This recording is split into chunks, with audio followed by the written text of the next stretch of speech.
My name is Aisha Thompson. The day my colleagues decided to tell me that joke, I never could have imagined it would end in a courtroom, with a powerful American judge frozen in pure, unadulterated shock. They thought it was just a harmless jab, a bit of casual cruelty disguised as office banter. A little fun at the expense of the black girl who had the audacity to be raised by a white family. What they couldn't possibly have known was that they weren't just telling a joke. They were lighting a fuse. A long, slow-burning fuse that would lead them and me straight into the heart of a courtroom, where a shocking truth would be laid bare. A truth so profound it would shatter our realities and change all of our lives forever. This is a story you won't want to miss. A journey from shocking cruelty to an even more shocking truth. Make sure you're subscribed and hit that notification bell so you can follow every twist and turn of this incredible story of justice. The law firm of Sterling, Vance and Knight was a cathedral of ambition, a monument to power built from towering glass, gleaming steel, and a quiet, suffocating pressure that seemed to be pumped through the vents. From my meticulously organized desk on the 45th floor, I could see all of New York City spread out beneath me like a glittering, indifferent promise. This was the pinnacle, the dream I'd relentlessly chased through 3 soul-crushing years of law school. It was a dream my parents, a wonderfully kind and loving couple from the green suburbs of Connecticut, had encouraged with every fiber of their being. They were white and I am not. This simple, undeniable fact was the unspoken footnote to my entire existence.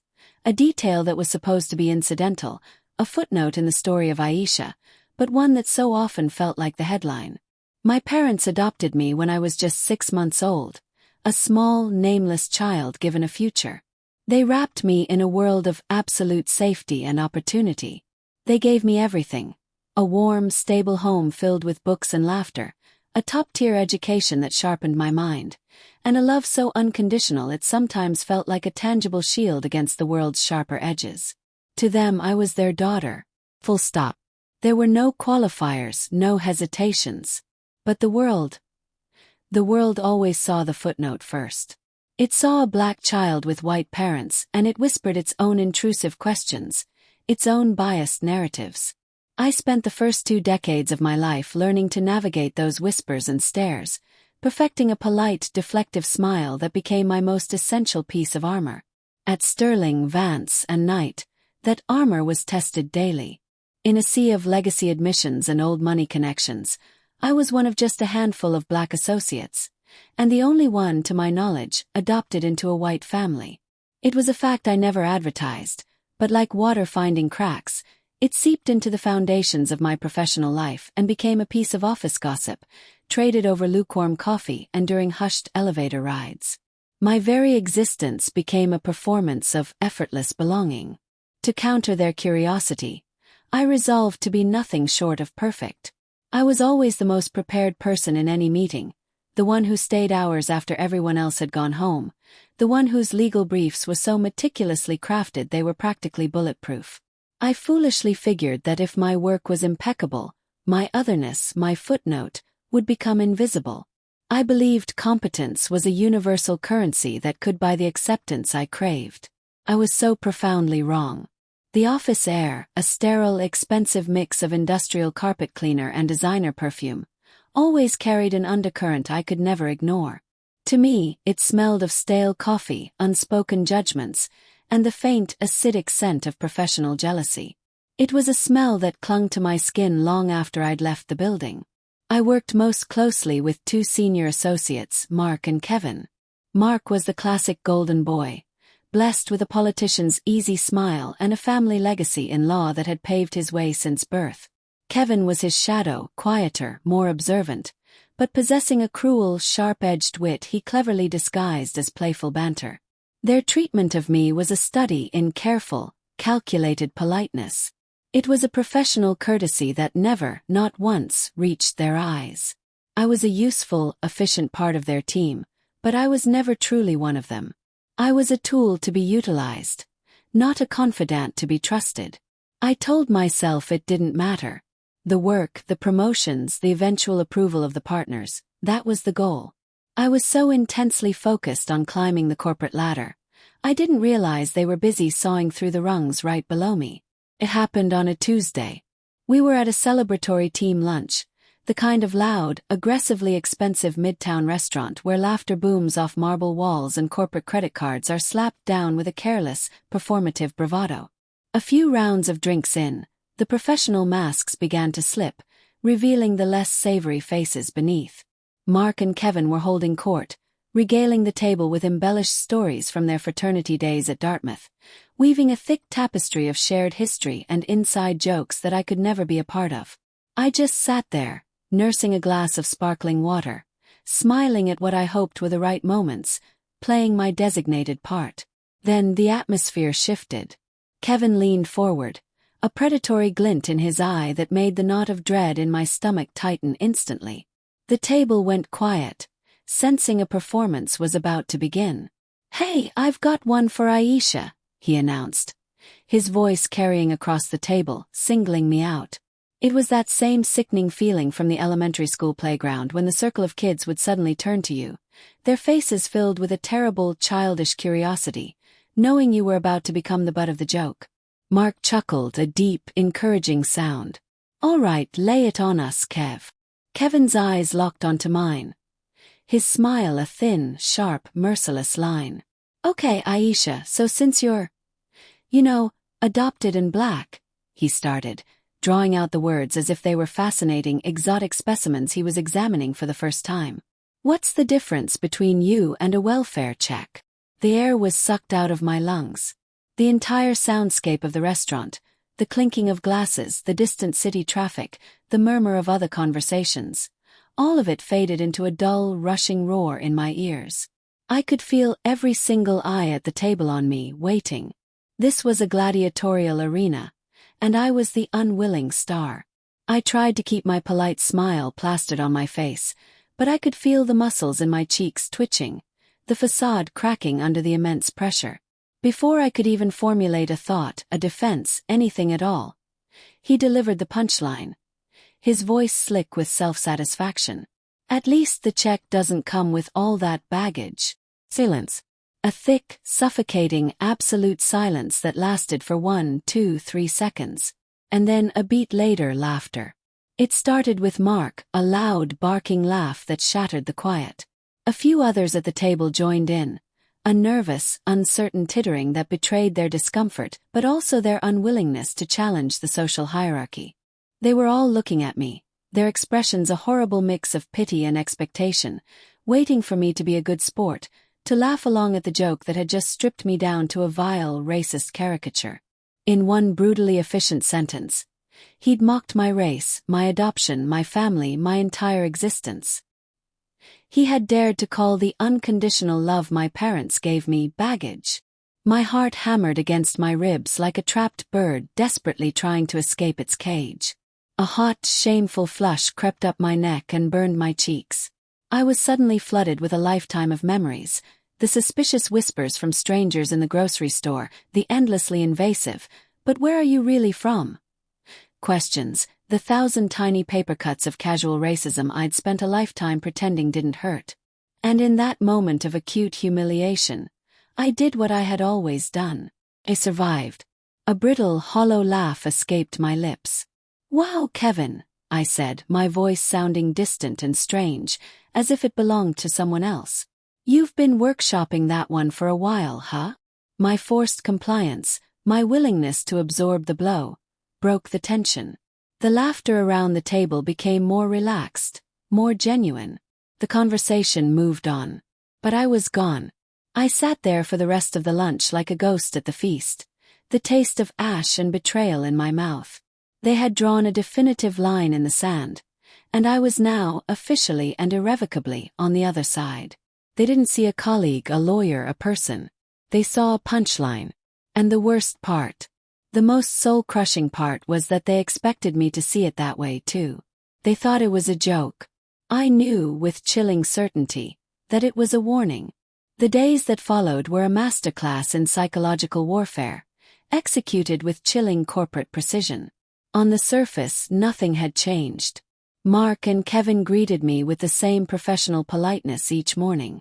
But the chill was unmistakable, a palpable cold front in our shared office space. Suddenly, and without explanation, I was being left off crucial email chains. Meetings for projects I was leading were scheduled for times they knew I had a standing conflict.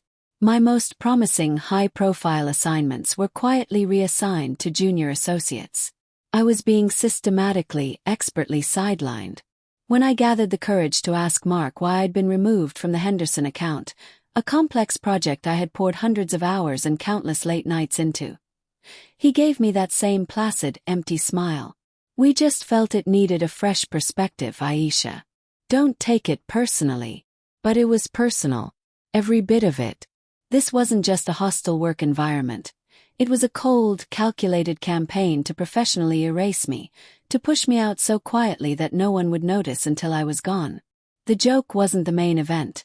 It was the opening shot in a war I didn't even know was being waged against me.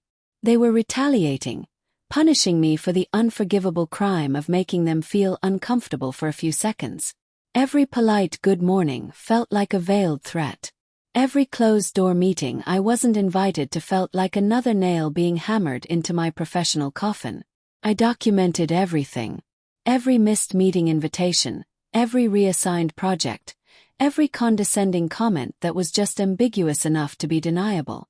I created a timeline, a fortress of facts. I knew that going to HR at a firm like Sterling, Vance, and Knight was a monumental gamble. HR's primary unwritten job was to protect the house, not the people living inside it. Still, I had to try.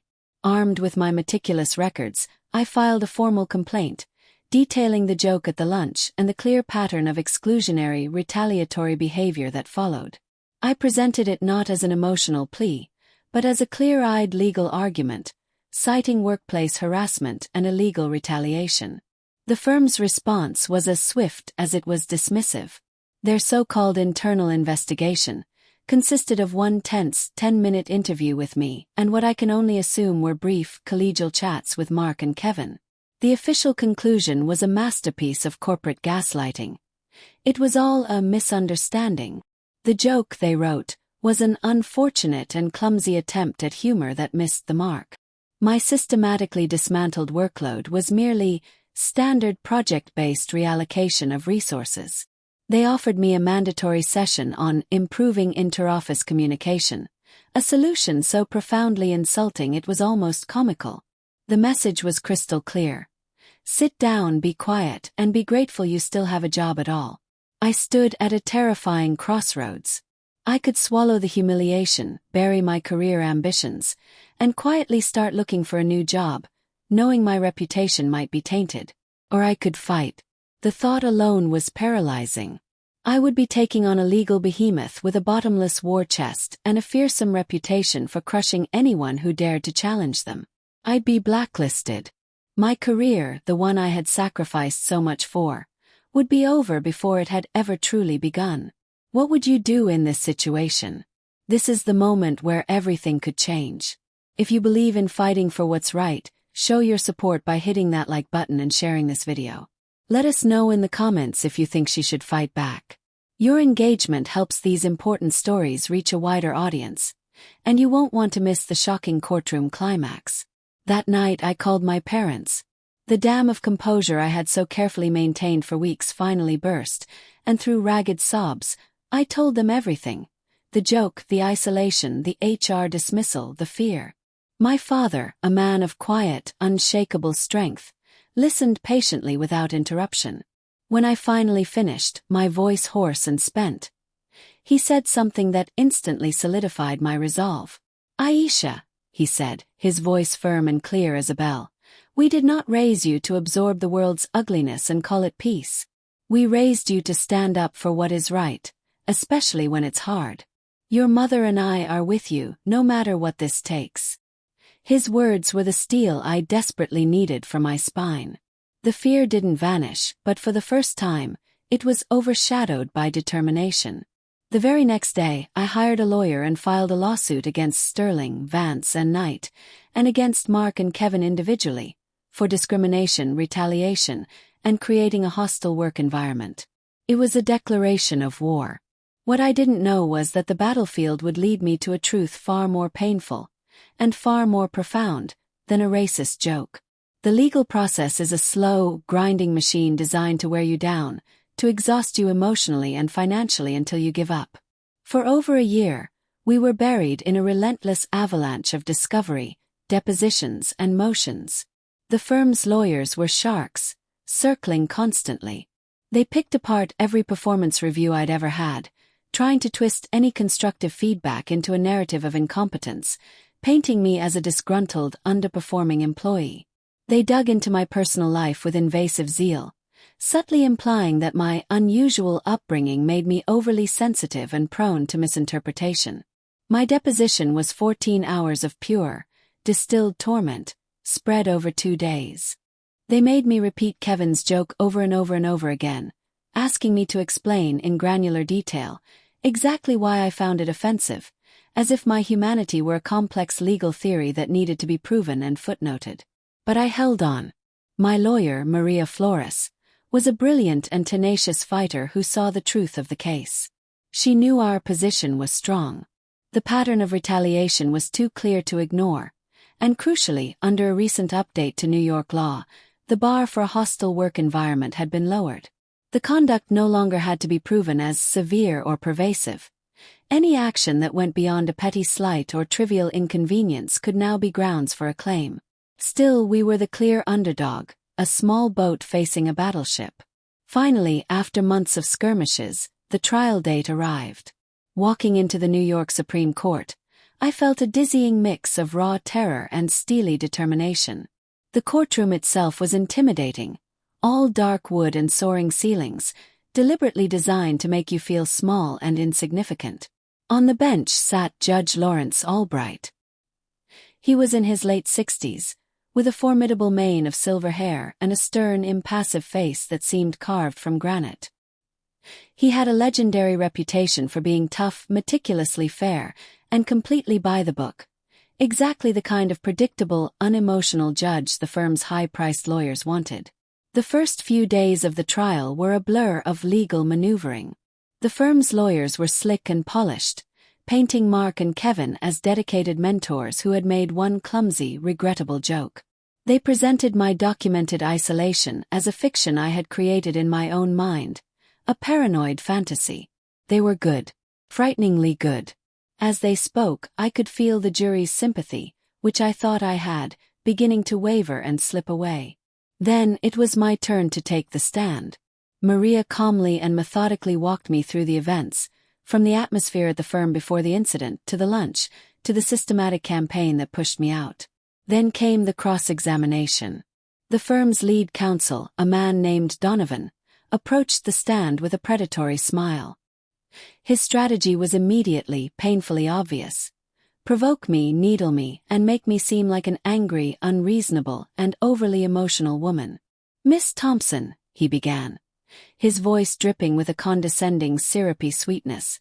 "You are an Ivy League-educated lawyer. You landed a coveted position at a top-tier firm.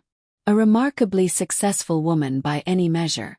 And you are telling this court that your entire career was derailed by a single, silly joke." "It was never just a joke," I replied, focusing on keeping my voice perfectly level and calm. "It was the moment the mask slipped. It was the moment that proved to them I would never be seen as an equal. That my race and my adoption were, to them, nothing more than material for their amusement. This kind of joke is a classic microaggression, the kind that systematically reinforces prejudice and causes real, tangible harm." Donovan scoffed theatrically. "And what about your background? You were adopted, correct, Miss Thompson?" "Yes," I said. "And your parents, they are Caucasian?" "Yes."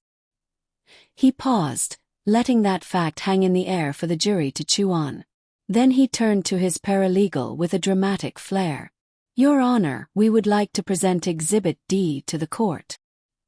He approached me, holding a glossy 8x10 photograph. My breath caught in my throat. It was a picture of me from my adoption file, taken when I was about a year old.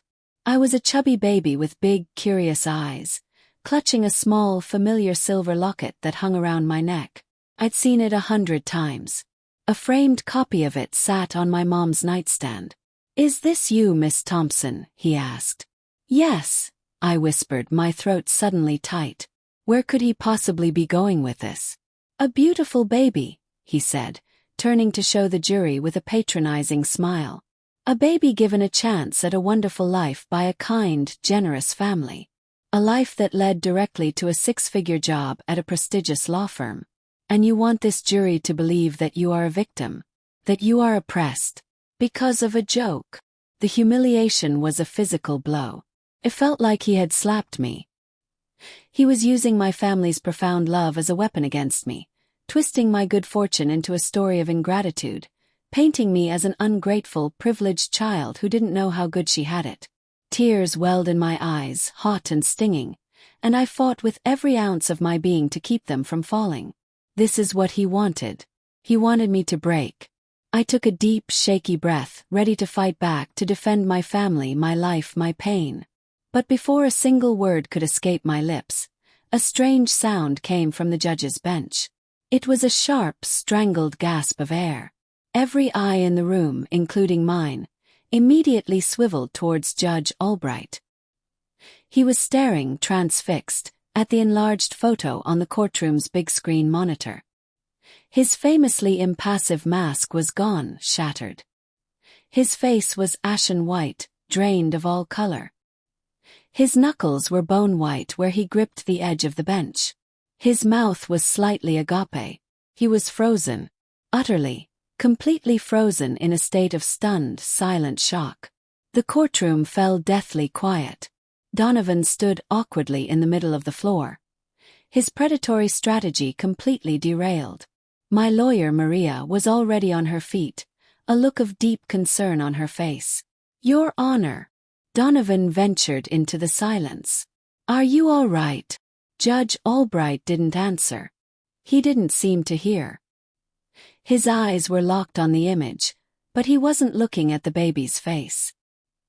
He was focused, with an almost painful intensity, on the tiny heart-shaped silver locket around her neck. After what felt like an eternity, the judge blinked, as if surfacing from deep water. But his legendary composure was destroyed. He looked from the screen to the physical photograph in Donovan's hand, and then, for the very first time in the entire trial, he looked directly at me. And in his eyes I saw not the detached, impartial gaze of a judge, but something lost, something broken, something that looked like recognition. He slammed his gavel down, the sound cracking through the silent room like a gunshot. "This court is in recess," he boomed, his voice thick with an emotion I couldn't place. "Counsel will meet me in my chambers. Immediately." He rose abruptly, his movements stiff and unsteady, and swept out of the courtroom, his black robes billowing behind him like a storm cloud. The room erupted in a cacophony of confused, frantic whispers. I just sat there on the witness stand, my mind reeling, my heart pounding. What on earth just happened? The meeting in his chambers was the most surreal 20 minutes of my entire life. When we entered, Judge Albright was standing by the window, his back to us, staring out at the city. When he finally turned around, his face was a wreck of conflicting, powerful emotions. "Mr. Donovan," he said, his voice dangerously quiet. "That photograph. Exhibit D. Where did you get it?" Donovan, clearly flustered and out of his depth, stammered. "It's from Miss Thompson's adoption file, Your Honor. Our intent was to use it to demonstrate." "I don't care what you intended," the judge snapped, pointing a trembling finger at the photo now lying on his desk. "The locket. That locket around the baby's neck." We all stared at the tiny, almost insignificant detail in the photograph. "I gave that locket to a woman 43 years ago," Judge Albright said, his voice cracking under the weight of the words. "Her name was Sarah. We were young. So young. I was just starting law school. She was the love of my life. But my family disapproved.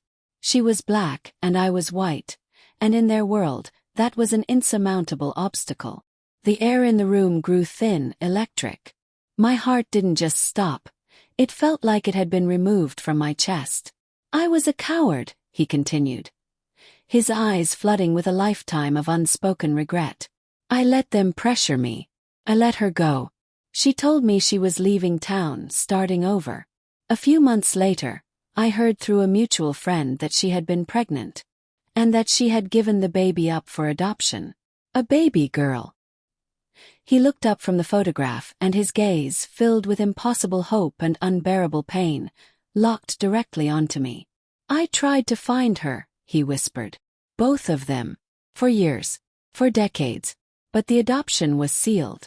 All I had was a single baby picture that Sarah had sent me before she disappeared from my life forever. A picture of our daughter, wearing that exact locket. The world tilted on its axis.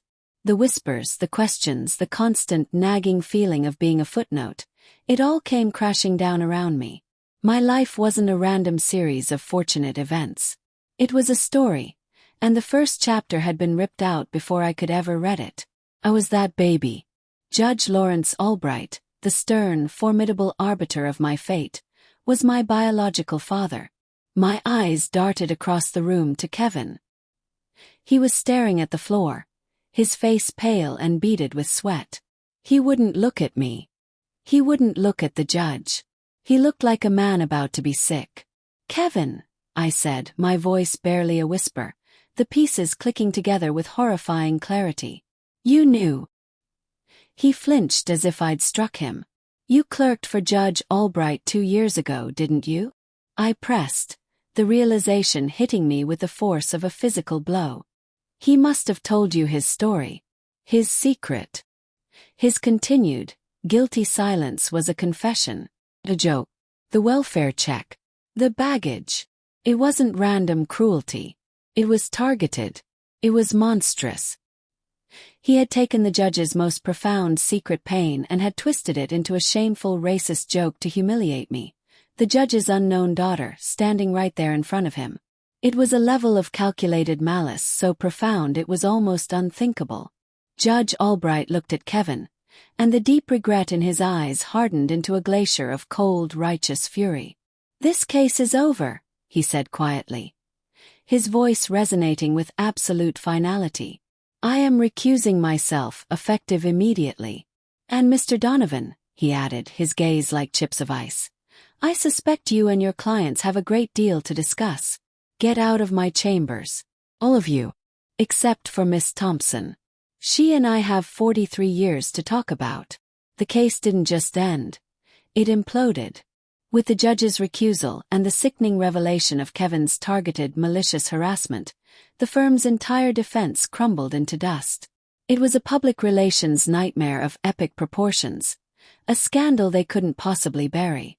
Within 48 hours, both Mark and Kevin were unceremoniously fired.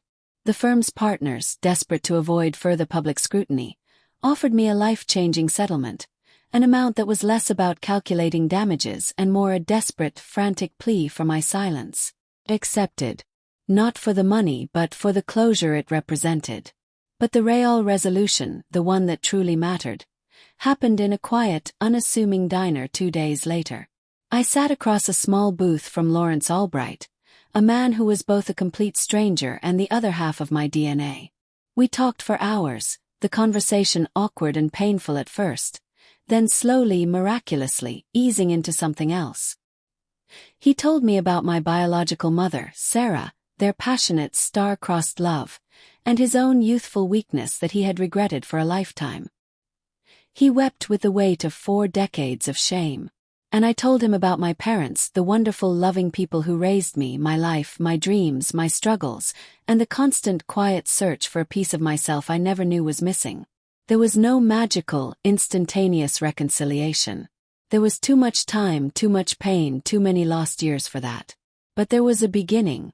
There was the quiet, profound, earth-shattering relief of understanding. The footnote to my life, the question mark that had hovered over my identity, had finally been filled in. I wasn't just a girl who had been chosen out of circumstance. I was a girl who had been loved and lost, and now, improbably, miraculously, found. The joke that was meant to shame and diminish me had become the unlikely catalyst for my own liberation. It led me on a tortuous path to a truth that reframed my entire world. I had spent my entire life feeling like I had to prove I belonged, to earn my place at the table.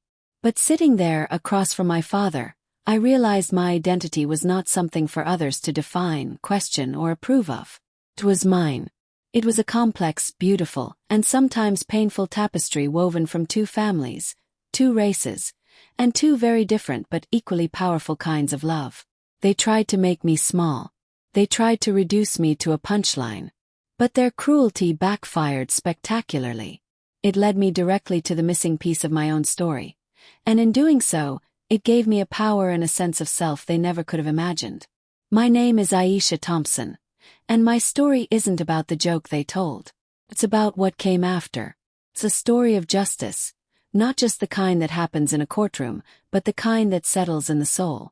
It's a story of finding that the baggage they mocked was actually the treasure chest that held the key to who I truly am. This story is a powerful reminder that justice and identity are worth fighting for. If it moved you, help us share more incredible narratives by hitting subscribe, giving this video a like, and sharing it with someone you know. We want to build a community around these stories, so drop a comment below.